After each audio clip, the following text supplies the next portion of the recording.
दोस्तों, जब भी बात आती है महंगाई की तो सबसे पहले ध्यान में आता है पेट्रोल और डीजल। इनकी कीमतें हर रोज आसमान को छू रही है और ये आम भारतवासी के जीवन पर अच्छा खासा असर डाल रही है। लोग परेशान हैं और सरकार पर सवाल उठा रहे हैं कि आखिर ऐसा क्या हुआ कि हमारे देश के कई सारे हिस्सों में पेट्रोल 100 के पार हो गया है। मतलब सीधे शब्दों में कहे तो पेट्रोल की कीमतों ने आम आदमी की वाट लगा रखी है, क्योंकि आज के समय में हम सब पेट्रोल और डीजल पर ही निर्भर हैं। हमारे रोजमर्रा की जितनी भी चीजें हैं, जैसे कि सब्जी भाजी, फल और तेल वगैरह, इन सबको बड़े बड़े ट्रक में भरकर एक शहर से दूसरे शहर लाया और ले जाया जाता है, जिसके लिए जरूरत पड़ती है ईंधन यानी कि पेट्रोल और डीजल की, जो धरती पर बिल्कुल सीमित है। क्या आपको पता है दुनिया में कच्चे तेल के दाम इतने क्यों बढ़ जाते हैं या फिर अचानक इतने कम क्यों हो जाते हैं? इसके लिए हमें इस बाजार की उस रणनीति को समझना होगा जो तेल पैदा करती है और उसे बेचती है, जिससे देश में पेट्रोल की कीमतें हर रोज नया रिकॉर्ड बना रही है। वो भी तब जब अंतर्राष्ट्रीय बाजार में तेल की कीमतें काफी कम हैं। भारतीय लोग 1 लीटर कच्चे तेल की तुलना में पेट्रोल के लिए 4 गुना भुगतान क्यों कर रहे हैं? दोस्तों, आपको जानकर हैरानी होगी कि पेट्रोल की बढ़ती कीमतों में टैक्स भी शामिल है। तो कहीं टैक्स तो कोई खेल नहीं खेल रहा? तो आइए तेल का पूरा खेल समझते हैं, जिसने कई लोगों की रातों की नींद उड़ा रखी है। चलिए शुरू करते हैं आज की वीडियो। लेकिन उससे पहले अगर आपने हमारे चैनल को लाइक और सब्सक्राइब नहीं किया है तो बिना देरी के कर दीजिए। दोस्तों, सबसे पहले आपकी जानकारी के लिए बता दें कि पहला तेल असलियत में 600 ईसा पूर्व में चीनियों द्वारा खोजा गया था। हालांकि लंबी खोज के बाद आखिरकार उत्तरी अमेरिका के एडविन एल ड्रेक ने खनिज तेल का पता लगा ही लिया। 1859 में एडविन ने टिट्सविले पेंसिल्वेनिया में विश्व का पहला तेल का कुआं खोदा। 1867 तक उत्तरी अमेरिका में खनिज तेल खोज ने दुनिया में क्रांति ला दी। आपको बता दे, भारत में कच्चा तेल प्रमुख रूप से 4 देश इराक, संयुक्त राज्य अमेरिका, नाइजीरिया और सऊदी अरेबिया से आता है। भारत में पहुंचने के बाद रिफाइनर्स द्वारा कच्चे तेल से पेट्रोल तैयार किया जाता है। और दोस्तों, पेट्रोल आज के समय में इंसान की एक अहम जरूरत बन चुका है। इसकी आवश्यकता हर रोज पड़ती है और ये बात भी सच है कि जैसे जैसे इसका इस्तेमाल बढ़ता जा रहा है, वैसे वैसे इसकी कीमत भी लगातार बढ़ती ही जा रही है। और भारत में तो इसकी कीमत अब आसमान छूने लगी है।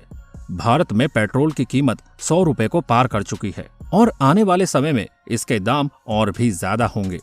आपको बता दे, दुनिया भर में तेल के कारण कई बड़ी बड़ी गाड़ियां, जहाज जैसी चीजें चलती है। ये खनिज तेल जिसकी सहायता से हमें अनेक ऊर्जा के स्रोत मिलते हैं, जैसे कि हम इसी खनिज तेल को शुद्ध करके उससे पेट्रोल, डीजल और कई तरह के तेल बना सकते हैं और अलग अलग जगह हम उनका जरूरत के हिसाब से यूज कर सकते हैं। आपको जानकर हैरानी होगी कि पेट्रोल दूसरे देशों से इंपोर्ट किया जाता है, मतलब मंगवाया जाता है।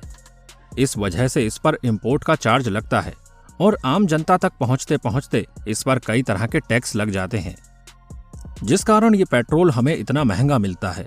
हमारे देश में तो पेट्रोल की कीमत बहुत ज्यादा है, लेकिन दुनिया के कई देशों में पेट्रोल पानी से भी सस्ता है। जी हाँ, जिन देशों में पेट्रोल का उत्पादन किया जाता है वहां पर पेट्रोल की कीमतें बहुत कम हैं। वैसे आजकल हर किसी के मन में ये सवाल जरूर आता है कि आखिर तेल की कीमतें कैसे तय होती है। कीमतें 2 मुख्य चीजों पर निर्भर करती है। एक अंतर्राष्ट्रीय बाजार में क्रूड ऑयल यानी कच्चे तेल की कीमत और दूसरा सरकारी टैक्स। आपको बता दे, क्रूड ऑयल के रेट पर सरकार का कोई नियंत्रण नहीं है, मगर टैक्स सरकार अपने तरीके से घटा बढ़ा सकती है। यानी जरूरत पड़ने पर सरकार टैक्स कम कर बढ़े दाम से कुछ हद तक जनता को फायदा पहुंचा सकती है। पहले देश में तेल कंपनियां खुद दाम नहीं तय करती थी, इसका फैसला सरकार के स्तर से होता था। मगर जून 2017 से सरकार ने पेट्रोल के दाम को लेकर अपना नियंत्रण हटा लिया। कहा गया है कि अंतर्राष्ट्रीय बाजार में प्रतिदिन उतार चढ़ाव के हिसाब से कीमतें तय होगी। अब आपको बताते हैं कि सरकार पेट्रोल को अपने अंडर में क्यों नहीं लाना चाहती, क्योंकि दरअसल ईंधन पर टैक्स लगाना केंद्र और राज्य सरकारों के लिए राजस्व का एक प्रमुख स्रोत रहा है। यही एक प्रमुख कारण है कि वो इसे जीएसटी के तहत नहीं लाना चाहते हैं। लेकिन अगर ये जीएसटी के दायरे में आ जाएगा तो सरकार का राजस्व कम हो जाएगा, क्योंकि अगर पेट्रोल और डीजल को जीएसटी के सबसे ऊंचे स्लैब में भी रखते हैं तभी इन पर लगने वाला टैक्स मौजूदा टैक्स से कम रहेगा। जीएसटी का उच्चतम स्लैब 28% है, यानी जो भी वस्तुएं जीएसटी के दायरे में आती है उन पर लगने वाला सबसे ज्यादा टैक्स 28% है। ऐसे में अगर सरकार पेट्रोल और डीजल को 28% जीएसटी वाले दायरे में रखती है, तब भी उसका राजस्व अभी के मुकाबले काफी ज्यादा घट जाएगा। चलिए इसे दिल्ली को आधार बनाकर उदाहरण से समझते हैं।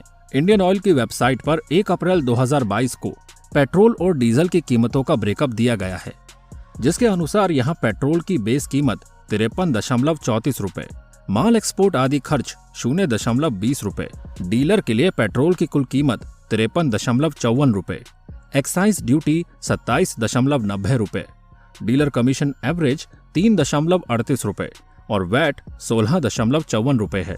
इस तरह से ये ग्राहकों के लिए कुल 101.81 रुपए का हो जाता है।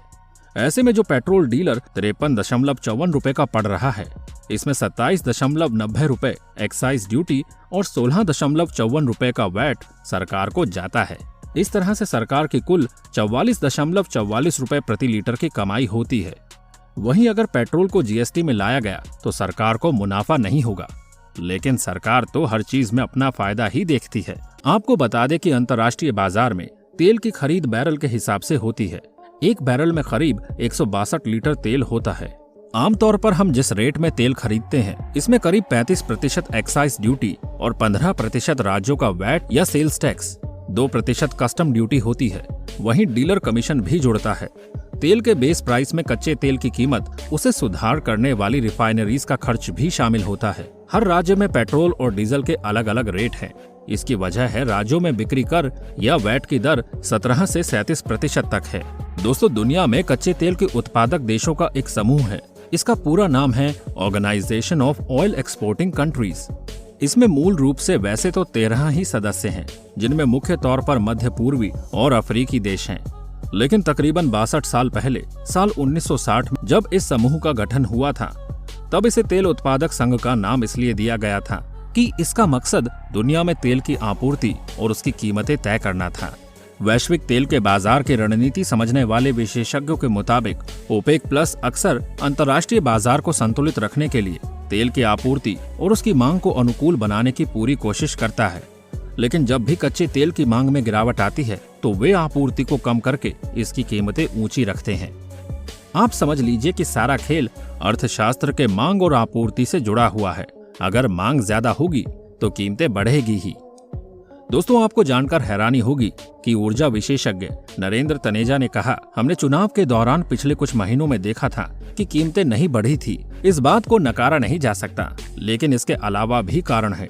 उन्होंने बताया कि जब भी तेल बाजार में भू राजनीति से जुड़ी किसी भी तरह की बड़ी हलचल या घटना होती है, तब तेल की कीमतें ऊपर जाने लगती है। इनका मानना है कि तेल की कीमत को एक झटके में भी बढ़ाया जा सकता है, लेकिन अभी कीमतें धीरे धीरे बढ़ रही है। नरेंद्र तनेजा कहते हैं, केंद्र या राज्य सरकार बीच में न आए और टैक्स को कम न करे तो धीरे धीरे ये कीमतें ऊपर की दिशा में ही जाएगी। अब सवाल आता है कि तेल की कीमतों को कैसे कम किया जा सकता है। उसके लिए सरकार को अपने टैक्स कम करने होंगे। केंद्र सरकार एक्साइज को कम करे और राज्य सरकार वैट यानी मूल्य वर्धित कर को कम करे, तब कीमतें कम हो सकती है।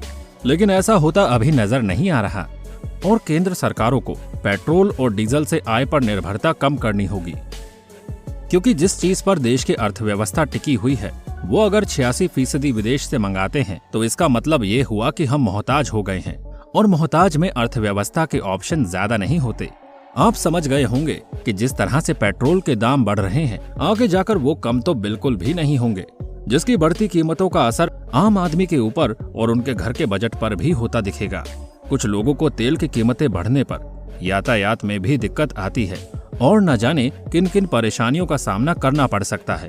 वैसे आपका क्या कहना है इस बढ़ती हुई महंगाई पर? अपनी राय हमें कमेंट करके जरूर बताएं। और आज की वीडियो में बस इतना ही। फिर मिलेंगे किसी रोचक वीडियो में। अगर आपको हमारी वीडियो पसंद आई हो तो वीडियो को लाइक एंड सब्सक्राइब कर दें और साइड में दिख रहे बेल आइकन को जरूर दबा दें, ताकि आने वाली वीडियो का नोटिफिकेशन आपको मिल जाए। देखने के लिए शुक्रिया।